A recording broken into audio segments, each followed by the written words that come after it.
In this video, we'll be looking at key standards for cash and voucher assistance, or CVA, as well as talking about the policy environment surrounding CVA. First, let's take a look at the key standards that relate to CVA. Like any other form of assistance, cash and vouchers need to meet technical quality standards when they're used.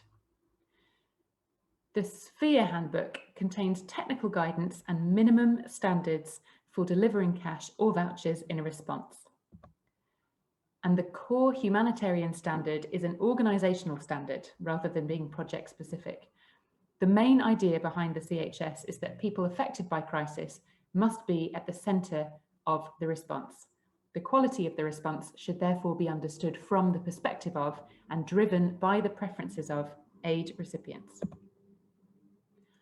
Organised by 9 commitments, CHS groups together existing elements of humanitarian standards and commitments. This standard facilitates greater accountability to communities and people affected by crisis. So, how is this relevant to CVA? The CHS starts from the principle that aid should be delivered in ways that crisis-affected people need and prefer, and should be guided by their feedback. CVA, because it can be used to meet multiple needs, encourages us to understand recipients' needs holistically rather than in sectoral boxes. Because CVA can be spent according to the needs and priorities of the recipient, choice is shifted from the agencies who deliver assistance to the individuals and families who receive it. The CHS pushes us to deliver more accountable assistance, which gives recipients a greater say. This could mean, in many cases, delivering more aid as CVA where conditions allow. For further details, you should take a look at the CHS website and review the standards in full. The CVA standard is the primary reference for quality humanitarian response. CVA and markets are now integrated throughout the CVA handbook. There is also a new appendix on delivering through markets, which uses market analysis as the entry point for guidance on supply chain management and CVA. This is drawn from the MISMA, the Minimum Standards for Market Analysis, which is a CVA companion guide. Because most of the standards relate to specific technical sectors, it was challenging to apply these to multi-purpose cash. Multi-purpose cash should meet basic needs across sectors, and the CVA standards outline how to ensure this is the case. CVA standards can be used to support the design and monitoring of MPCs, of multi-purpose cash grants. For example, what types of needs MPCs will be designed to cover and how this links to the value, frequency and duration of the transfer, and how MPCs will be monitored. The recently developed multi-purpose cash outcome indicators developed by the Grand Bargain Cash Workstream also set out the key outcomes of multi-purpose cash, which should be tracked. To support better quality CVA in line with the core humanitarian standard and the CVA standards, CaLP has developed the Programme Quality Toolbox, which is a set of common standards and actions for quality CVA. Following the project cycle, it is designed as a step-by-step list of actions which should be taken to ensure quality cash and voucher assistance. Each action is supported by a set of guidelines drawn from different member organisations and ready to use tools and templates. Now, let's take a look at the policy environment and the history of cash and vouchers in humanitarian assistance.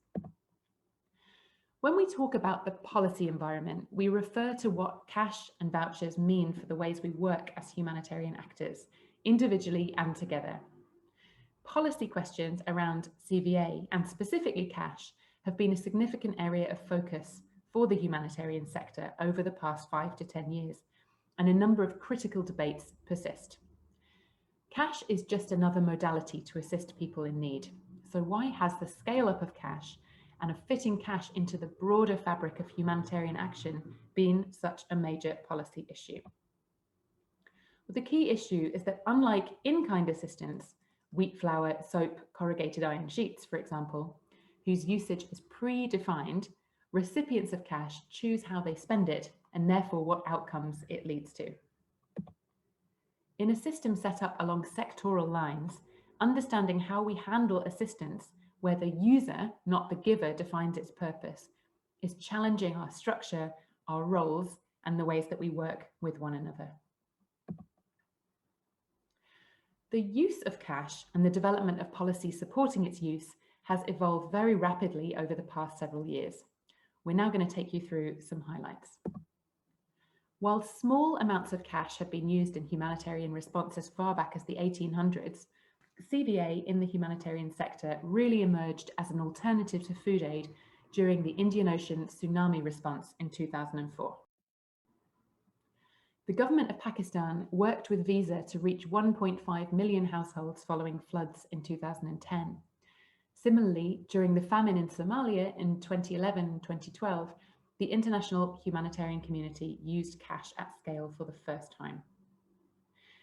Within the last decade, cash has been used to meet needs in several sectors. First, food security needs, and then in sectors such as wash, shelter, nutrition, and education. Cash is now also being used to meet needs across sectors, across multiple sectors at once, via multi-purpose cash assistance.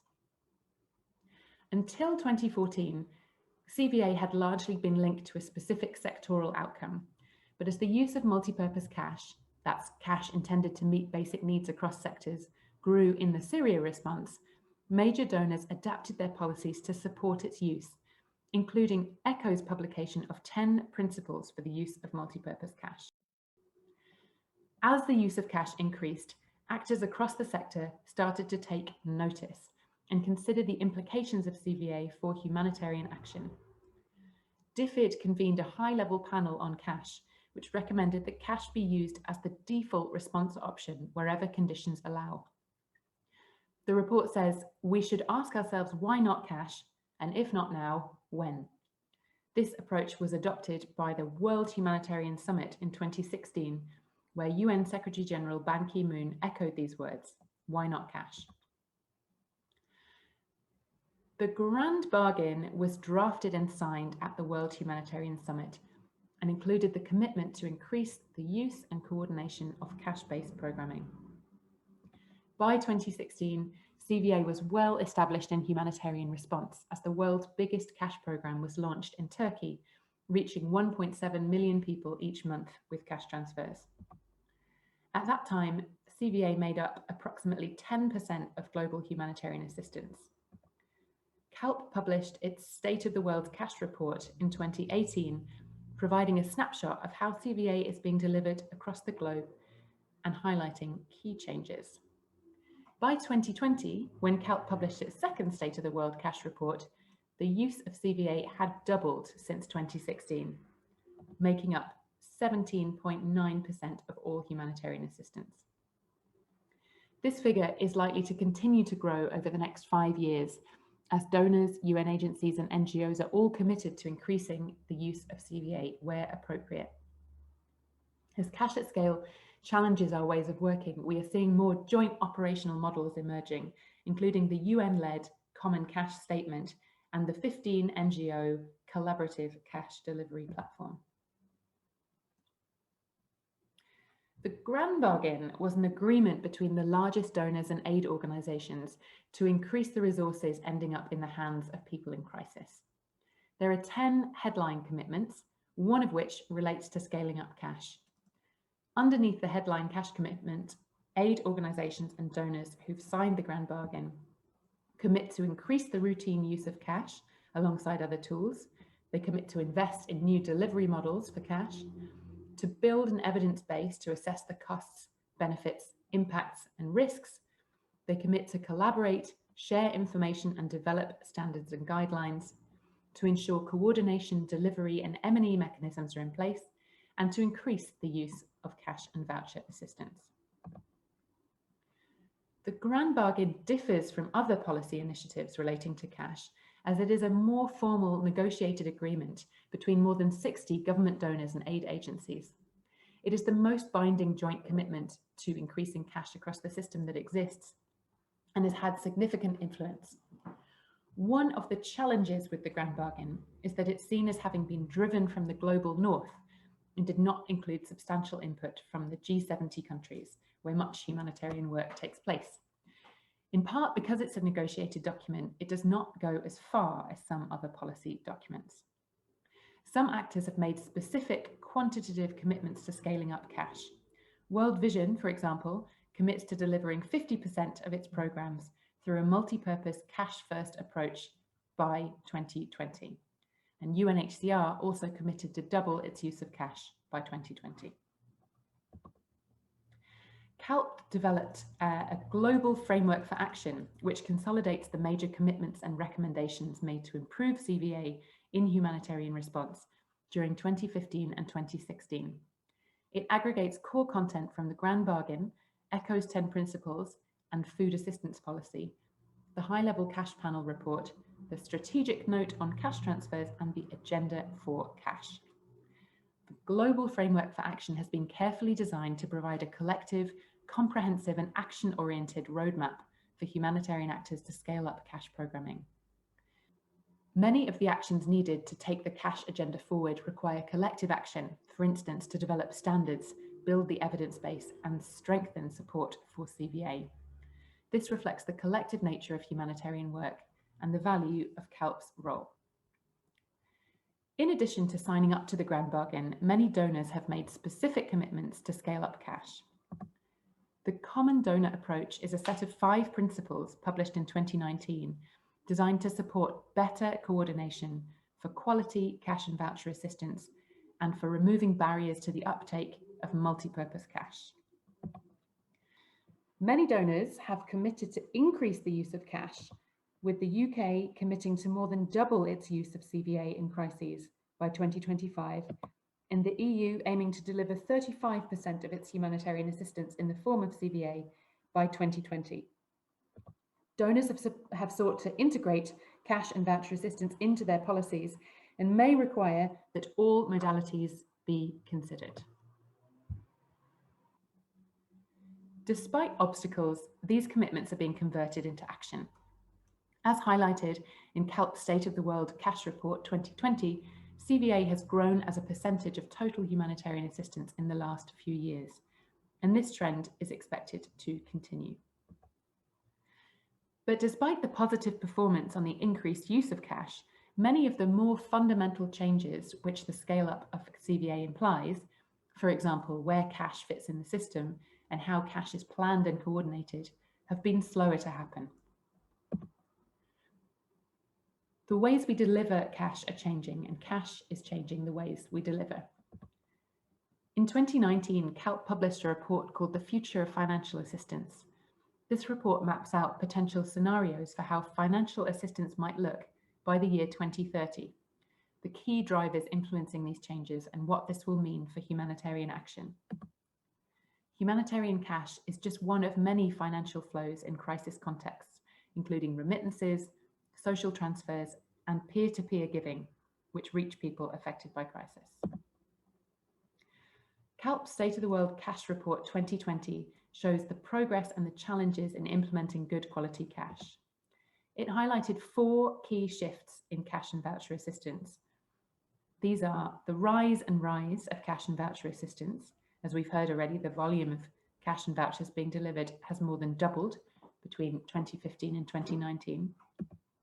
We've seen a shift in that cash is a multi-purpose tool which challenges a sector-based system. Fitting cash, which can be spent on anything, into a system which is organised along technical sector lines continues to create some challenges. We've seen an increasing shift towards aid recipients in the driving seat, in theory, but not always in practice. More CVA should mean a humanitarian system where recipients have more choice and more power, but we're still not doing enough to listen to recipients, understand their needs and preferences, and act accordingly. And finally, we see that CVA is driving a more diverse humanitarian ecosystem. Because CVA looks a lot like other financial flows in crisis settings, and because delivering cash means using different channels, it forces us to work more closely with actors outside the humanitarian system, governments, the private sector, and development actors. The key points to take away from this video are: the use of CVA as a modality has rapidly increased from small pilots in 2004 to $2 billion globally in 2015 to now $5.6 billion delivered in 2019. As CVA has grown in scale, humanitarian standards and policies have evolved to support this. The key challenge in applying humanitarian standards to multi-purpose cash is that existing standards tend to apply to a single technical sector. New standards are emerging for assistance which cut across sectors. The challenge for humanitarian policy is how cash, whose use is determined by the recipient, fits into a system organised along sector lines. And lastly, there is a strong commitment from across the humanitarian sector to further increase the use of CVA. Thank you so much for listening.